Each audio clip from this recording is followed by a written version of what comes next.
제가 이런 곳에 사연을 올릴 줄은 꿈에도 몰랐는데 인생이 비참하고 쓸쓸합니다. 저는 어떻게 해야 할까요?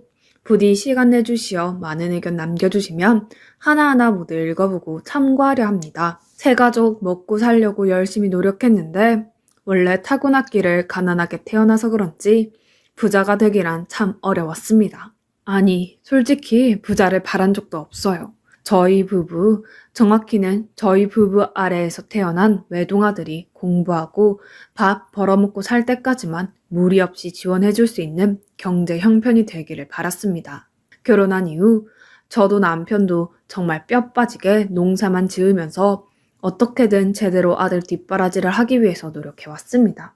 잠자는 것도 아꼈고 저희 밭일을 다 하면 일손을 구하는 다른 집 밭에 가서도 돈을 받으며 일을 했어요.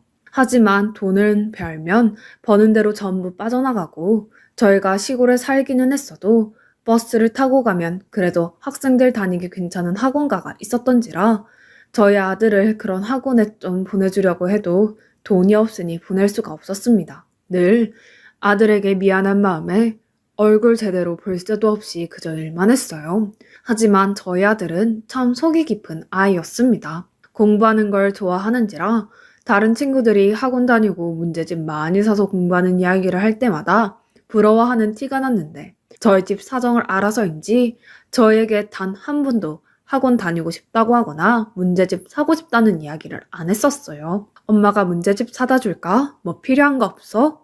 하고는 힘들어도 문제집 한두 권은 저 밥 먹는 거 조금만 아껴도 어떻게든 살 수 있었던지라 이야기를 해봐도 아들은 그저 괜찮다고 하며 학교 선생님들에게 교사용 문제집을 받아서 공부하고 있는데 그게 더 좋다며 거절했습니다. 아들 심정으로는 가지고 싶다고 이야기하고 싶었겠지만 저에게 말하기가 어려우니 거절했을 거란 걸 압니다. 그래서 가끔씩 읍내에서 문제집을 사서는 아들 책상에 올려놓기는 했지만 그것만으로는 공부 좋아하는 아들에게 턱없이 부족했을 겁니다. 그러나 저희 아들이 어찌나 효자인지 부모도 제대로 배운 게 없고 심지어는 하나 있는 아들인데도 제대로 배우게 할 여력도 안 되는데 교과서와 몇 안 되는 문제집 몇 권 가지고도 다른 학생들을 다 제치고 수없이 1등을 했습니다. 게다가 친구들도 많고 반에서는 회장도 하면서 고등학교 생활에는 정교 회장도 했죠. 공부를 잘하는 것 또한 물론 좋아하지만 언제나 품행이 바른 아들이었기에 아들은 제 인생의 가장 큰 자랑이었습니다. 엄마, 아빠 잘 지내세요. 서울 가서도 연락 자주 할게요. 그렇게 고등학교 시절까지 알차게 보낸 아들은 서울에 있는 큰 대학교에 수석으로 전액 장학금을 받고 입학하게 되었습니다. 요즘보다는 덜하다지만 저 때만 해도 여전히 대학 등록금 하면 저같이 가난한 집 부모는 입학금 등록금 마련하기가 힘든지라 아들이 입시를 거칠 때부터 고민이 많았는데 너무 다행스럽기도 했고 참 자랑스럽기도 했어요. 한평생 떨어져 본 적도 없을 뿐만 아니라 아들도 기껏해야 사는 곳에서 멀지 않은 지방으로만 왔다 갔다 했지 서울같이 먼 곳은 한 번도 혼자 가본 적이 없는지라 부모로서 걱정이 안 되는 것은 아니었지만 이토록 잘 살아온 아들이라면 대학교 가서도 분명 누구보다 꿋꿋하게 잘 살 수 있을 거라고 믿으며 아쉬움을 뒤로 한 채 아들을 서울로 보내줬습니다. 하지만 그런 저의 걱정이 무색하게 서울로 간 아들은 정말 말 그대로 순풍에 돛단 듯 승승장구했습니다. 엄마, 아빠, 저 대학원까지 가려고요. 대학교 시절에 친하게 지낸 교수님이 계신데 그 교수님이 대학원 진학을 추천해 주시더라고요. 그리고 대학원 비용도 다른 학생들보다 저렴할 거라고 해서 좋은 기회가 될 것 같아요. 엄마, 아빠, 이왕 공부하는 거 박사 과정까지 밟고 싶어요. 바로 취업하지 못해서 죄송스럽지만 지금 이대로는 제가 회사에 취업을 한다고 해도 분명 만족스럽게 일하지 못할 것 같아요. 저 한 번만 더 믿어주세요. 아들은 대학교 4년을 우수한 성적으로 졸업하고 대학교 재학 당시 친했다는 교수님으로부터 대학원 제의를 받아서 석사를 따더니 더 나아가서 박사 과정까지 밟았습니다. 그리고 그 과정에서 저희에게 한 번도 돈 달라는 소리를 안 했습니다. 저희가 아무리 배운 거 없는 사람이라지만 대학도 아니고 대학원에 박사 과정까지 밟는데 돈 어마어마하게 드는 걸 모르진 않잖아요. 그래서 아들에게 아들, 혹시 돈 필요하면 꼭 말해. 네가 박사까지 밟는다는데 우리가 해줄 수 있는 건 없어도 돈이라도 대줘야지. 라고 이야기했지만 아들은 그때도 괜찮다고 장학금으로도 충분하고 공부하다 친해진 교수님들이 여러모로 도와주신다며 저희 걱정만 잘 챙기라고 말했죠. 옛날 옛적 문제집 이야기 때도 그랬지만 아들은 저희 생각하느라 저에게 한 번도 제대로 기대본 적이 없는 아들이었습니다. 저희가 그런 아들에게 못해줄 게 뭐가 있겠어요. 아들은 박사과정을 밟을 때 저에게 바로 취직하지 못해서 죄송하다고 했지만 저는 아들의 인생인 만큼 아들이 원하는 길만을 밟기를 바랬습니다. 괜히 저에게 용돈 몇 푼 주겠다고 자신이 원하지도 않는 일을 해서 아들이 불행할 바에는 저희가 10년, 20년 더 일하는 게 나았으니까요. 박사과정이 끝난 뒤 아들은 무슨 대기업 연구직으로 들어갔습니다. 가끔 전화를 하면 늦게까지 일을 하느라 피곤해 보이기는 했지만 그만큼 돈도 어느 직장과 비교할 수 없이 많이 줬고 무엇보다도 피곤해하는 아들 안색에서 그조차도 충분히 감당할 수 있을 만큼 재밌고 즐거워한다는 기색이 엿보였기에 부모로서 저 역시 무척이나 뿌듯했습니다. 게다가 아들은 쌤님처럼 공부만 한 것도 아니었죠. 엄마, 저 결혼하고 싶은 여자가 있어요. 솔직히 전 아들이 정말 공부만 하며 사는 줄 알았습니다. 학창 시절에도 여자친구 얘기 한 번 없었고 서울에 올라가서도 한 번도 저에게 말을 꺼낸 적은 없었죠. 물론 굳이 부모님한테 연애 이야기를 할 이유가 없었으니 제가 모르게 했을 수는 있다만 그래도 한 번도 들어본 적이 없다 보니 최소한 연애 경험이 그리 많지는 않을 거라고 어렴풋이 추측하고 있었는데 처음으로 꺼낸 여자 이야기에 대뜸 연애도 아닌 결혼이라니 놀랐습니다. 며느리 될 사람은 서울에서 작은 카페를 운영하고 있었는데 아들이 며느리가 일하는 카페에 자주 방문하다가 눈이 맞았나 봅니다. 제가 그 당시에 얼굴 한번 못 봤지만 아들이 좋아하는 여자라면 절대 반대할 생각이 없었어요. 하지만 아들이 진지하게 결혼 이야기를 꺼낸 이상 저도 걱정이 되는 것이 있었죠. 바로 결혼 자금이었습니다. 당시 남편이 농사를 확장하겠다고 무리하게 대출을 받았어서 정말 집에 빚밖에 없었거든요. 너무 미안하다. 네 결혼만큼은 정말 남부러울 것 없이 지원해주고 싶었는데. 부모로서 자식이 정말 부모라는 울타리가 필요할 때 아무것도 못해지는 기분이 어떤지는 저와 같은 처지에 있어 보신 부모님이라면 다 아실 겁니다. 직접적으로 아들의 결혼을 도와주지 못하는 것은 물론이고 만일 며느리 쪽이 아들의 부모인 저희가 가난해서 결혼을 다시 생각한다 그러면 어쩌나 정말 별별 생각을 다 했어요. 그래도 다행히 저희가 가난한 것에 대해서는 그리 신경 쓰지 않았고 결국 아들은 무사히 며느리와 결혼을 할 수 있었습니다. 상견례 때 처음 본 며느리와 사돈 어른들은 무척이나 기품이 넘치시더라고요. 게다가 사돈댁은 큰 회사 사장으로 있으면서 주식 같은 것도 하고 이래저래 돈을 많이 버는 사람들이었습니다. 조금 위축되기는 했으나 그래도 그렇게 잘 사는 사람들 치고 저희를 보고 무시한다거나 그런 기색은 하나도 보이지 않아서 그래도 우리 아들이 아내나 처가 식구들 오는 좋구나 하며 조금 마음 놓고 아들의 결혼식을 지켜볼 수 있었습니다. 아들이 결혼 후 신혼집을 한번 가보려고 했지만 빚을 갚는 것도 힘들었던지라 쉽게 시간 내기가 어려웠어요. 그러다가 결혼 6개월 만에 간신히 시간을 내서 남편 손을 잡고 버스를 타고 서울로 올라와 아들이 미리 알려준 주소로 향했어요. 그런데 문을 들어서기 전부터 겉보기에 이미 으리으리한 게 아무것도 모르는 제가 봐도 한두 푼으로 살 수 있는 집이 아니더라고요. 게다가 서울에서 땅값 비싸기로 유명한 집이었기에 몇 억 정도로도 구하기 힘든 곳이었습니다. 차마 발을 딛고 들어가기도 머뭇거릴 정도였죠. 아들이 한번 전화했을 때 신혼집은 장인 어른이랑 장모님이 마련해 주셨어요. 라고 이야기를 듣긴 했지만 이렇게까지 좁고 큰 집이라고는 이야기를 안 했기에 그냥 요즘 신혼부부들 적당히 시작하기 좋을 만한 곳이라고 생각했거든요. 그래도 사돈 어른이 많이 신경 써주고 그러는 게 기쁘기도 하고 고맙기도 했지만 한편으로는 참 저희가 염치가 없는 것 같더라고요. 적어도 아들이 며느리랑 이 집에 들어오는 데 있어서 최소한 이 집에 들여놓을 전자제품 하나라도 저희 돈이 들어갔으면 이렇게까지 우울한 감정이 들진 않았을 겁니다. 하지만 정말 한 푼도 보태주지 못했다는 것에 대한 죄책감. 저희와는 반대로 자기 딸인 며느리를 위해서 이렇게 큰 집까지 마련해준 사돈어른. 비교를 안 하고 싶어도 안 할 수가 없었습니다. 시골에서 오시기 머셨을 텐데 수고하셨어요. 애써 비참한 감정을 누르고 아들 신혼집에 들어갔는데 사돈이 와 있더라고요. 알고 보니 아들 신혼집과 가까운 곳에 사돈 집도 있어서 매일 이렇게 오는 모양이었습니다.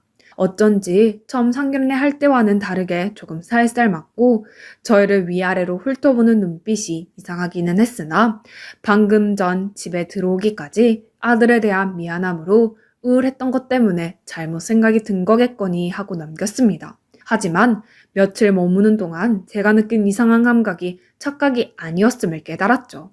집이 멀다 보니 아들 한번 보려면 시간 내기가 어려운지라 남편과 이야기를 했을 때 우리 한번 올라가는 거 한 일주일 정도 있다가 갑시다 하고 미리 신혼집에서 일주일간 묵을 거라고 이야기를 해두었어요.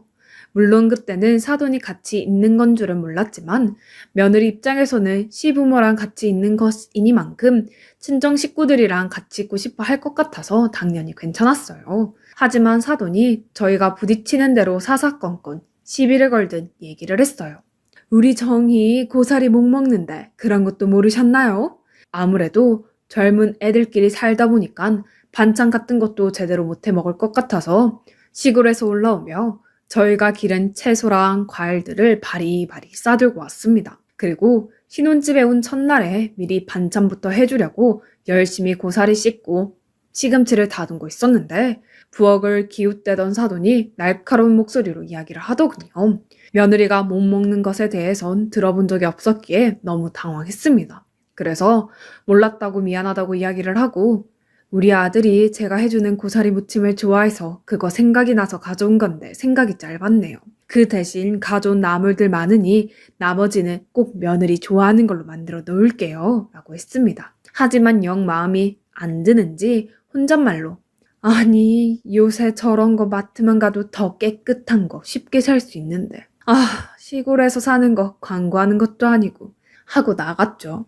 당연히 더는 위축될 수밖에 없었습니다. 그래도 똑같은 어머니 입장에서 저도 아들이 못 먹는 음식이 있다면 저렇게 화를 내고 면박을 주지는 않더라도 당연히 이야기해주긴 했을 텐데 사돈도 딸인 며느리가 걱정이 돼서 그런 건가 보다 하고 좋게 좋게 넘어가려고 했어요. 하지만 당연히 거기서 그치지 않았습니다. 아들이나 며느리나 서로 하는 일은 다르지만 현재 맞벌이 부부로 살고 있었기 때문에 요리뿐만 아니라 설거지나 빨래 같은 것들도 챙기기가 너무 힘들다고 언젠가 아들이 이야기를 했었거든요. 그래서 남편이랑 올라오면서 이번에 간 김에 애들 집안일이나 제대로 해주고 오자고 했었기에 남편은 청소기를 돌리고 저는 며느리 빨랫감을 하나하나 개고 있는데 또 사돈어른이 제 곁으로 오더니 퉁명스럽게 말했습니다. 그게 얼마짜리 옷인 줄 알아요? 우리 정이 대학교에 들어갔을 때 어디서 기죽지 말라고 백화점 명품관 데리고 가서 산 500만 원짜리 셔츠예요. 아니 근데 그렇게 아무 옷이나 개듯이 하면 어떻게 해요? 명품은 주름지면 다리미로 펼 수 없는 거 몰라요? 명품 한번 사본 적 없는 시골 사람이 이게 명품인지 뭔지 알 리가 있겠습니까? 하지만 일단 제 잘못이 맞으니 사과를 하고는 이후 빨래는 전부 사돈 눈치를 보면서 했어요. 청소기를 돌리던 남편도 사정은 별로 다르지 않았죠. 아들과 며느리가 쓰는 안방을 청소하려고 남편이 청소기를 밀며 들어가려니 사돈이 불이 나게 와서는 우리 딸은 낯선 사람이 자기 방 청소하는 거 안 좋아하니 그냥 두세요. 제가 하겠습니다. 라고 하기도 했고 어느라는 남편이 어떻게든 사돈 댁과 친해지고자 애들 오면 같이 술이나 한잔하면서 친해집시다. 내가 미리 술을 사놨어요. 라며 편의점에서 산 카스 캔맥주를 늘어놓는데 사돈댁이 한숨을 푹 쉬면서 와인도 아니고 싸구려 캔맥주네 라며 아주 다 들리게 뭐라고 했다더군요. 아들 잘 사는지 확인하려고 그리고 간 김에 아들 부부 좀 도와주려고 좋은 마음으로 올라온 거였는데 진짜 사돈 때문에 온갖 면박이란 면박은 다 들었던 일주일이었습니다. 우리 다신 올라오지 말자 여보. 내 생각도 그래. 현우가 힘들면 우리한테 먼저 연락을 하겠지. 시골로 내려가면서 저는 남편에게 다시는 서울로 올라오지 말자고 얘기했습니다. 어지간해서는 좋은 게 좋은 거라고 불평을 할 만한 일이나 화낼 만한 일이 있어도 그저 아무 말 없이 묵묵하던 묵뚝뚝한 남편도 정말 처음으로 제 말에 바로 고개를 끄덕이더군요. 화가 나고 서럽긴 했지만 아들에게 이야기하지는 않았습니다. 그래도 아들은 잘 살고 있는 것 같았고 괜히 저희 때문에 아들이 며느리나 사돈댁과 마찰을 빚기는 원치 않았으니까요. 다행히 아들은 나중에 자기를 쏙 빼닮은 아들도 낳고 며느리랑 함께 저희 집으로 와서 손주도 보여줬습니다. 그때쯤 되니 저희도 당시 사돈댁에게 받았던 면박은 거의 잊혀가고 있었고 나중에 애들 시간 괜찮고 그러면 며칠 정도 서울에 올라갈까요? 라며 매일 손주 이야기, 아들 이야기 하느라 바빴습니다. 게다가 손주 녀석이 복덩이인지 애가 돌을 막 지났을 즈음 아들이 회사에서 혼자 연구하던 발명품이 특허도 냈다고 제법 반응이 좋았던 모양입니다. 그리고 아들은 자신의 발명품을 가지고 회사를 그만둔 뒤 사업을 시작했죠. 엄마, 이번 달 용돈은 조금 더 넣었어요. 부담 갖지 말고 받아주셔도 돼요. 이번에 사업이 잘 되기도 했고 매달 매출이 오르고 있어서 드리는 거니까요. 아들은 종종 연락을 할 때마다 자기가 하고 있는 사업에 대해서 이야기를 했는데 아무래도 처음부터 끝까지 이야기를 들은 것은 아니지만 대충 듣자 하니 아들의 발명품에 대해서 사돈 어른들과 며느리에게 이 이야기를 했고 마침 완성된 발명품을 본 사돈이 사업을 해보면 어떠냐고 제의를 했나 봅니다. 마침 아들은 계속해서 연구직 직원으로만 있는 것 말고 자기 손으로 무언가를 해보고 싶다고 생각하고 있었던지라 바로 사돈의 제의를 수락했다고 했고 사돈이 돈을 보태줘서 아들이 결국 자기 이름으로 사업을 시작했다고 했죠. 비록 사돈한테 당한 게 있긴 했어도 아들이 원하는 것을 해준 만큼 고마운 마음이 안 들 수는 없더라고요. 사돈댁한테도 잘해드려라. 너 사업도 하게 해주시고 얼마나 고마운 분들이니. 우리가 부모 노릇을 제대로 못해준 걸 사돈댁이 해주는 것 같아서 염치 없고 너에게는 미안하다만 결국 이 은혜를 갚을 수 있는 건 너가 더 열심히 해서 성공하는 거다. 하지만 그렇게 응원을 한 게 무색하게 딱 3개월 지나고 나서 아들의 사업이 쫄딱 망해버렸습니다. 왜 망했는지 이유도 몰랐어요. 아들이 사업에 대해서 얘기해 준 게 아니라 사돈이 문자로 통보를 해줘서 알게 됐던 거죠. 당연히 저희는 아들한테 연락을 했습니다. 하지만 아들은 전화를 받지 않았어요. 사업에 대한 충격으로 누구랑도 연락하고 싶지 않아 할 수 있으니 일부러 시간을 갖고 지켜보았습니다. 하지만 그 뒤로 2개월이 더 넘도록 연락이 안 되자 저희도 슬슬 걱정이 됐죠. 정이야, 나다 혹시 우리 현우랑 연락 좀 할 수 있을까? 현우가 전부터 연락이 안 되어서 내가 너무 걱정이 되어서. 저도 몰라요. 이런 거 갖고 전화하지 마세요. 저 바쁘니까. 하지만 전화를 걸 때마다 며느리는 퉁명스럽고 화난 목소리로 받고 뚝 끊기만 했습니다. 괜히 며느리 화날까 싶어 며칠은 전화를 안 걸고 있었더니 어느 날은 먼저 연락이 오더라고요. 당연히 아들 소식인 줄 알고 받았더니 며느리는 대뜸 저 이혼할 거니까 그렇게 아세요 라고 이야기했습니다. 당연히 청첩병력 같은 소리였습니다.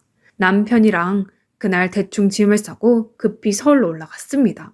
아직 손주도 어린데 대체 이게 무슨 일인지 게다가 아들이 올해 연락이 안 되는 것도 너무 마음에 걸리더군요. 혹시나 이 일로 안 좋은 선택이라도 할까봐 걱정이 돼서 가만히 있을 수가 없었습니다. 브리케나 애들 신혼집으로 가니 이미 아들과 며느리가 한바탕 하고 있더군요. 이 집도 우리 엄마 아빠가 해줬지. 사업 자금도 다 대줬지. 아, 거지 집안하고 결혼해서 이게 뭐야.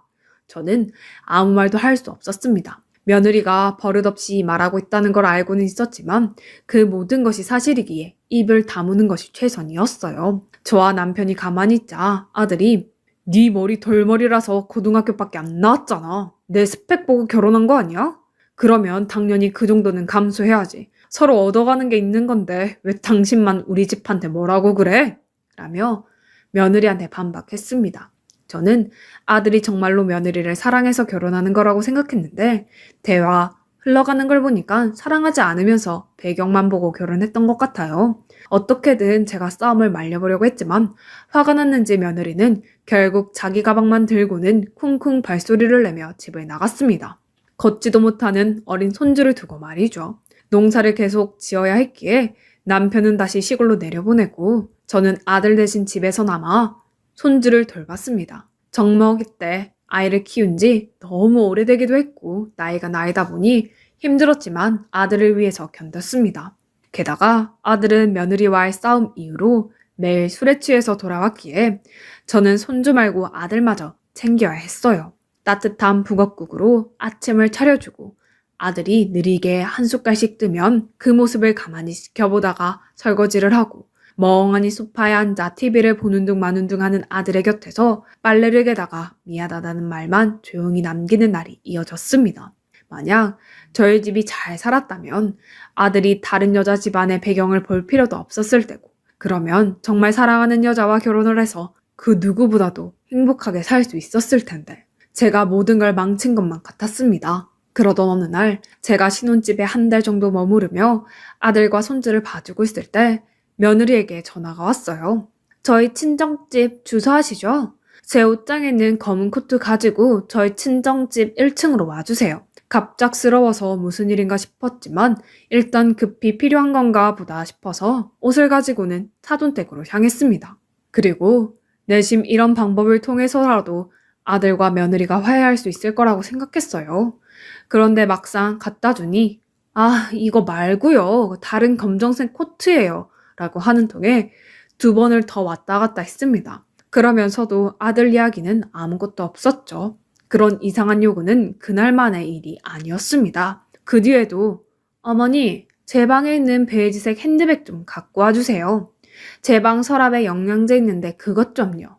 라며 저를 무슨 노예나 종처럼 부려먹었습니다. 처음 한두 번이야 아들이랑 화해시키려고 아무 의심 없이 갔다지만 이쯤 되니 제 아들이 이 사달을 냈으니 그 책임을 저보고 지라는 느낌이더군요. 확실하지는 않지만 며느리 의견도 있었을 것이고 높은 확률로 사돈 의견도 있을 것 같았습니다. 자존심이 얼마나 상했는지 그러나 전부 못난 제 딸 같아서 제대로 말도 못했습니다. 하지만 적어도 이혼은 막아야 한다고 생각했기에 언젠가 며느리가 또 심부름을 시켰을 때 가서는 나한테 이런 거 시키는 건 좋은데 최소한 집에는 들어와라. 정말 이대로 이혼할 거니? 라며 며느리에게 집으로 돌아오라고 했습니다. 그랬더니 며느리가 뻔뻔한 얼굴로 그러더군요. 저랑 현우 씨 이혼하는 거 싫으시면 당분간만 제 요구 들어주세요. 당연히 현우 씨한테 말하면 안 되는 거 아시죠? 요새 저 도와주는 가정부 아주머니가 그만두셔서 이것저것 챙기기가 어려운데 만약 어머님이 해주시면 이혼 안 할게요. 라고요. 며느리 요구대로 아직 아들에게는 이야기하지 않았습니다. 그리고 며느리가 전화할 때마다 가서는 심부름을 하고 있어요.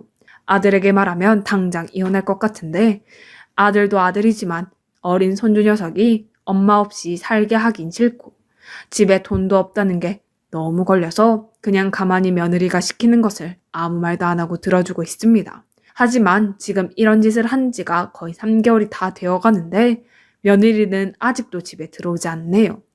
은근슬쩍 말하려고 하면 자기 바쁘다며 먼저 가야 한다며 자리를 피하고 어떻게 해야 며느리가 집에 들어와서 다시 전처럼 살 수 있을까요? 제가 못나고 못 살아서 저희 가족끼리 오순도순 살지도 못하는 게 죄인가 싶습니다.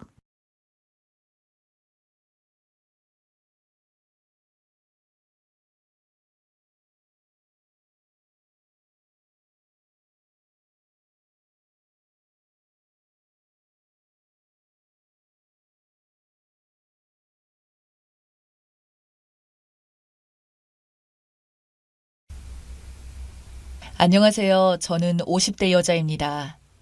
살다 살다 이런 경우가 생기니까 정말 어이가 없더군요. 돈 때문에 인간만도 못한 짐승들 죽을 만큼 억울하게 만든 사연 말씀드리고 싶네요. 저는 50대 중반의 여자로 벌써 결혼한 지가 30년이 다 되어 갑니다. 남편과 저는 가난한 집안의 자식들입니다.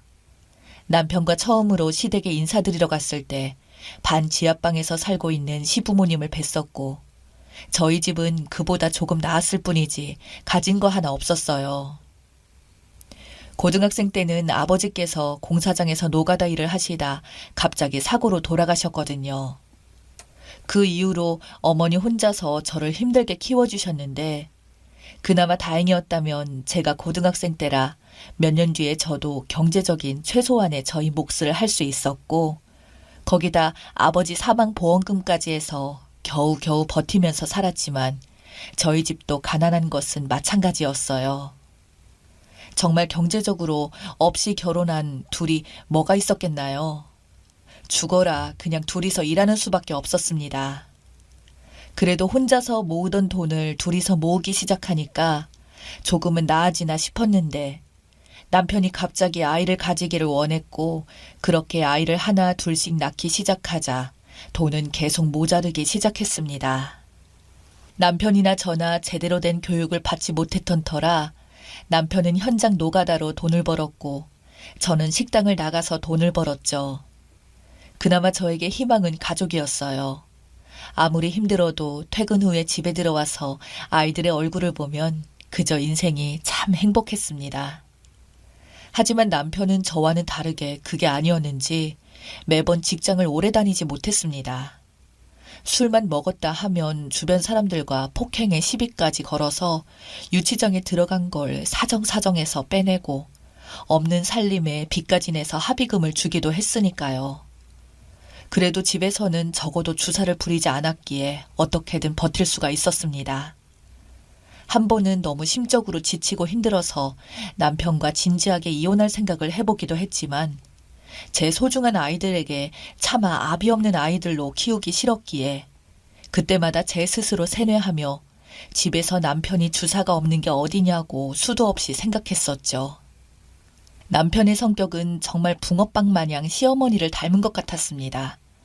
포악하고 남의 말은 절대 들어먹지 않는 성격이고 시어머니는 가끔 집에 놀러와서는 자기가 얼마나 대단한 사람인데 라는 말을 입에 달고 살았으나 현실은 자신이 말하는 것의 10% 아니 1%도 못 따라주는 사람이었죠. 시모도 저랑 마찬가지로 식당에 들어가서 일을 하거나 파출부로 나가는 일을 했으나 성격이 더러운 탓에 파출부 하던 집에서 도둑질을 하다가 걸려서 경찰서에 간 적도 몇 번이나 되었고 식당에 다니면서도 사장이 마음에 안 든다는 둥 대판 싸우고 일하다가 잘리기 일쑤였습니다. 남편이나 시모나 그 지랄맞은 성격은 완전히 정말 똑 닮았었죠. 처음 만나면 상대방에게 이 사람만한 사람이 없다면서 정말 대단한 사람인 마냥 무한 찬양을 하다가 조금이라도 사이가 틀어지거나 마음에 안 들기 시작하면 언제 그랬냐는 듯 상대의 욕을 하기 시작하며 끝내 그 사람과 싸우면서 인간관계를 끝내는데요. 그게 하도 반복이 되고 반복이 되다 보니 오죽하면 지금은 그냥 집안의 유전적 정신병인가 라고 생각도 했죠. 그렇게 밖에서 하도 무시를 당하니 이제는 갑질할 곳이라곤 저밖에 없었는지 시모는 시도 때도 없이 저희 집에 찾아와 갑질을 했어요. 밥 차려달라, 뭐 해달라, 자기 생일이 언젠데 이번 선물은 무엇이냐 등등. 저희 결혼할 때 단돈 10원짜리 하나 준 적이 없었고 생활비 한 번 준 적 없던 사람이 이런 식으로 말할 때면 정말 어이가 없고 치가 떨리더라고요. 남편도 그런 시모가 적어도 양심 없이 말하는 건 잘 아는지 아주 가끔은 저를 대신해서 대변해 주듯이 말하며 도와주다가 이제는 아예 자기가 귀찮은지 어느 순간부터 놓아버리더군요. 그나마 시아버지께서는 근엄하셨던 분이라 사법고시를 공부하다가 실패는 하셨지만 그 이후로 책방을 운영하셨던 나름 학자풍의 어르신이셨죠. 시어머니는 그런 시아버지 눈을 피해서 항상 저에게 패악질을 부렸고 한 번씩 시아버지가 그걸 목격하시거나 알아채실 때마다 제 앞에서 시어머니를 혼내주셨고 저에게 없는 돈을 꺼내주시며 애미야, 네가 참 고생이 많다 라며 제 손에 쥐어주시고 하셨던 게 저에게는 없지 않아 큰 위로가 되었습니다. 저는 그런 시집살이를 30년을 해왔었습니다. 그렇게 30년을 지내면서 다행이었던 것은 저의 소중한 아들, 딸 둘 다 무사히 자라준 것입니다. 어디 크게 아픈 데 없이 건강하게 자라서 아들은 공부는 못했지만 아비랑 다르게 성격이 근면성실해서 대기업 하청회사에 취업해 열심히 일을 하며 저희에게 용돈도 종종 가져다 주곤 했죠. 딸은 대체 누굴 닮았는지 공부를 너무 잘해서 저희가 학창시절에 그렇게 집안 형편이 어려워서 지원을 못해줬는데도 불구하고 명문대를 진학하며 졸업하고 외국 기업에 당당히 취직해 해외로 발령받아 나갔습니다. 딸에게 정말 미안했던 것은 대학교 입학 후에 장학금 때문에 흔히 말하는 스카이에 갈 실력이었음에도 불구하고 과감히 그 길을 포기하고 그보다 조금 떨어지는 대학교에 입학하여 장학금을 받고 간 것이었죠. 딸이 장학금 때문에 그 대학을 선택한 걸 알고 그날 제가 얼마나 울었는지 모릅니다. 남편은 육아에 도움 하나 준 것도 없으면서 맨날 밖에 나가면 자기 자식 자랑하기 바빴고 자기가 똑똑해서 아이들이 이렇게 훌륭하게 모두 잘 큰 거라며 항상 입에 달고 다니며 자랑을 하고 다녔죠. 그러던 중에 저희 친정엄마가 어느 날 저를 불러서 날벼락 같은 말씀을 하셨어요. 본인이 글쎄 폐암 말기랍니다.